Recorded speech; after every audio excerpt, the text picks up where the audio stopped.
Hello there, I'm Andy Skinner and welcome to this new tutorial.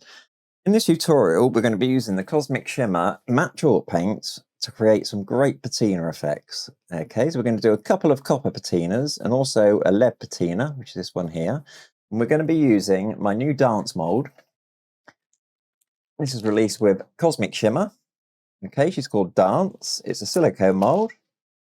So you can use this with all sorts, with polymer clay, obviously Bahati clay, which we'll use today, with resin, with baking, with icing, all sorts. You might recognize her because she was one of the girls in my Imagination stamp release. Remember this one? So without further ado, we'll pop down to the desktop and we begin. Right, so we're using the Hearty soft clay. This is in white, and I'm mixing the water-based inks with the clay. Okay, so for this one, I've used Marigold, and you just add a couple of drops, mix it in with the clay till you get your desired colour. Okay, so it's already been well massaged. I'm just going to tear it. It's already been standing for about 25 minutes, so she's pretty much ready to go. Okay, pop that to the side. I'm just going to grab some corn flour. Just condition this mould. This is going to help the clay release from the mould a lot easier. You don't want too much. There we go. I'll just tap it out and get rid of any excess. Okay. Right, so it feels good in my hands. Not too much moisture coming out of the clay now. So I'm going to pinch this at the end here, and we'll slot that into a hand and start pushing down. Make sure you get it pushed down right in to get all the detail, up into her head, up into the wings.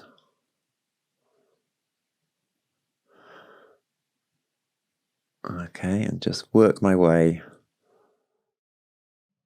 all the way down.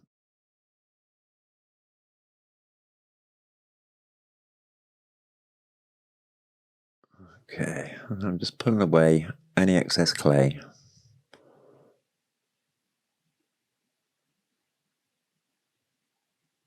Right, and I'm just going to start lightly tightening up the edges.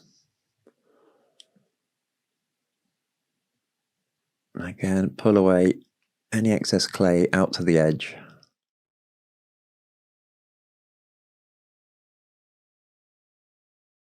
Okay, just push slightly from the edges inwards. We're just roughly cleaning it up now. Okay, so I'm going to flip her over. This is a silicone surface, push down, and we're going to flatten the surface of that clay. And now we can do the final cleaning up, just using my fingers, pushing in from those edges, take away any more excess.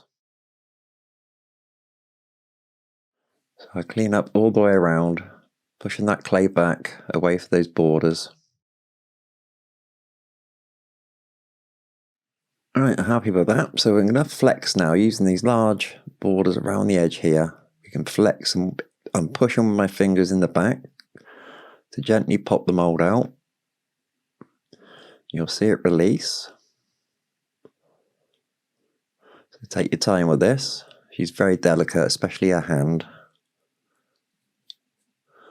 Turn over and out she pops. Okay, so what we'll do is just pop her on a piece of black card. Can you see her a bit more clearly? And we'll allow this to dry for around about 24 hours and should be ready to decorate. So these two casts have now completely dried, and I'm going to show you a simple copper patina technique 2 ways. Okay, so it's a very, very simple way of doing this. So we're going to start off, this is chalkboard, this is a Cosmic Shimmer matte chalk paint. Okay, I'm going to squeeze a bit of this out on our palette. So I'm simply going to base this cast all over, okay, just one base coat of the chalkboard, making sure you get into all the nooks and crannies.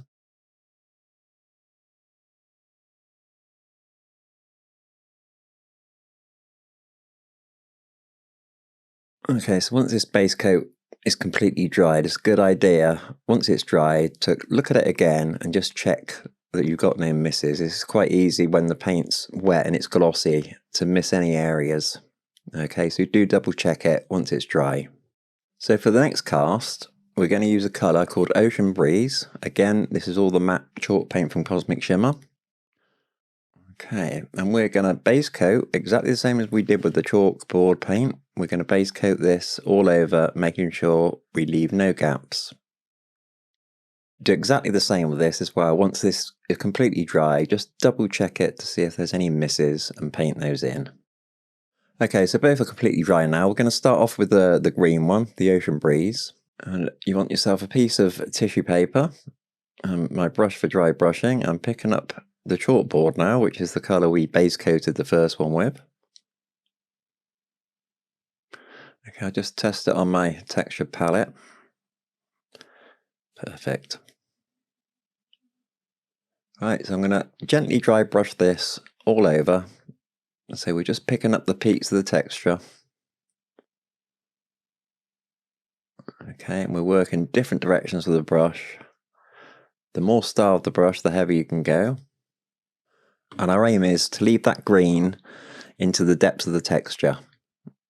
Okay, so it will look like copper patina that's kind of, it gets warm, the patina gets warm where it's brushed up against.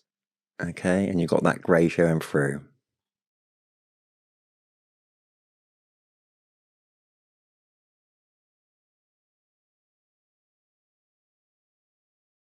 Okay, let's just hold this up to the camera so you can get a better look.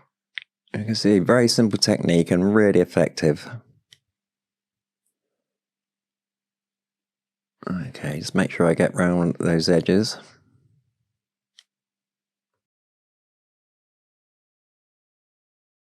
I'm happy with that now. Well, there is one more stage, but we'll go on to the next one. So next we're going to do this one, the one that we base coated with the chalkboard. And we're going to do a slightly different technique with this. Using that Ocean Breeze colour, we could put a wash over the chalkboard, okay? So I'm just going to add some water into the centre of the palette here. Okay, make sure you've got clean water for this. And then using a soft brush, I'm going to mix the Ocean Breeze into the water. We're making a wash. Obviously, the more paint you add to the water, the more intense that colour will be.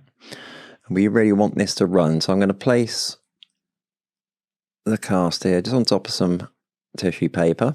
And we're going to just start running that wash over the chalkboard and let that wash fall into that texture.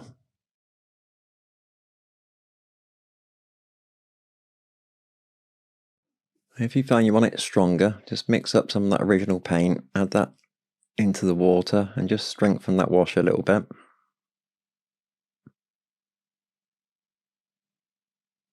There we go. Remember, worst case scenario, if you get this wrong, you can just let this dry and paint back over the chalkboard and try again. Right, let's pick this up onto the tissue paper, so hold up to the camera. So it'll take a little bit longer to dry, don't heat dry it, just leave it to dry naturally. So here's one that's already dried. Okay, so this has had the wash over the top, and here's the one that we put the green on first and then dry brushed over the top of it. Okay, so there's a slight difference, similar outcome, and both very easy to do. So we'll take this one that's had the wash, and we're going to do some dry brushing now with some of the Cosmic Shimmer metallic paints. So this first colour is Antique Copper. This is the Cosmic Shimmer paint. Okay, just check the name on the back. We're going to do some dry brushing with this. We only want a small amount into the palette, that's enough. And the second colour will be Bronze. Okay, same paint again, the Cosmic Shimmer paint, so the metallic paints. Small amount of this. Okay, so pop on a piece of tissue. Pick up the Antique Copper. We're going to take most off of our brush. Okay, this is a small domed brush for dry brushing. And then we just gently going to dry brush, picking up those peaks with the copper. Okay, this is that kind of effect where the patina has been worn down all the way to the metal.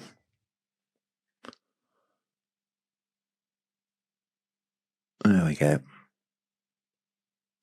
So very subtle, don't go too heavy with this, you just really want to pick up those peaks.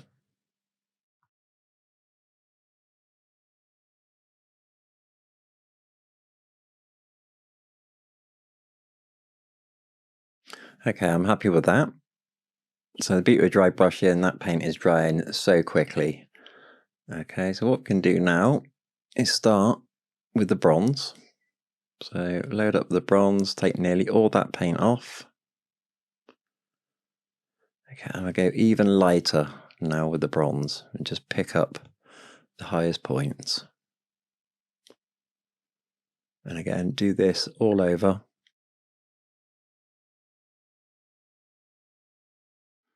There we go. So we just got two subtle tones of the metallic. And I've used the exact same technique on the Little Things Fairy here. It really is a very quick and effective technique. So here's the Dance Fairy. This is the one we painted with the ocean breeze first. Okay, and then we dry brush with a chalkboard. Okay, let's just clear a space. Now, I'm going to grab myself a microfiber cloth, and with acrylic paint, once it's dried, I'm talking about 24 hours, once it's completely cured, you can buff the acrylic paint to a sheen. And this effect with the copper patina, where you've got the grey showing through, that's where it'd be worn and brushed up against, and quite often that will go shiny. And this just gives a real nice subtle sheen, and it's just touching those raised areas. Let's put it to the camera. If I just turn it, you can just see that sheen. Now I would leave it a good 24 hours for the paint to cure before you do this. Okay, so what I will do is I continue just buffing the whole of the mould. Okay, I'm not rubbing this really hard, just nice and gentle. Let the microfiber cloth do its work.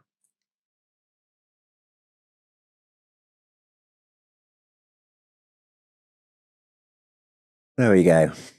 Okay, so just that subtle sheen. Okay, just on the raised areas.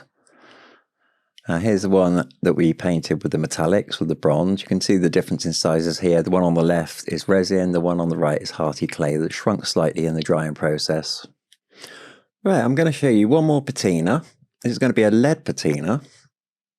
We're going to need our palette. We're going to need some slate grey, the matte chalk paint. Pop a little into our palette. Okay, so add some clean water next to it. And then we're just going to add some of that slate grey into the water to create a wash, a bit of a stronger wash. And then run this, very similar to what we did earlier, all over the chalkboard base coat.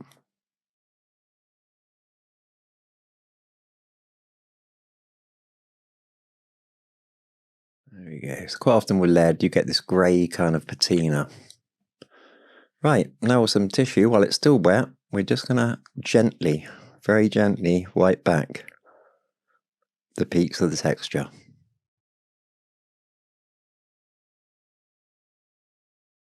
Okay, if you see any areas that you might need a little bit more of the wash on, just pick up some more.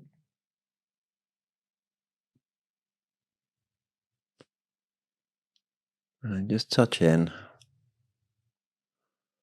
Want a bit more shadow there in the legs.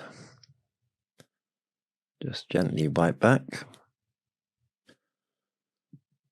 And I'll place this to the side now, just to dry naturally, no heat gun, just let it dry on its own. So this is completely touch dry now. Looks quite effective, but to finish it off, once it's completely cured for 24 hours, I will get my microfiber cloth and gently buff that. So we get this really lovely sheen on the peaks, just like this one here with the copper patina. You could get a sheen by putting, let's say, a satin varnish all over, but you are going to get that sheen all over. And you want that sheen just on the raised areas, so it looks like it's been worn over time.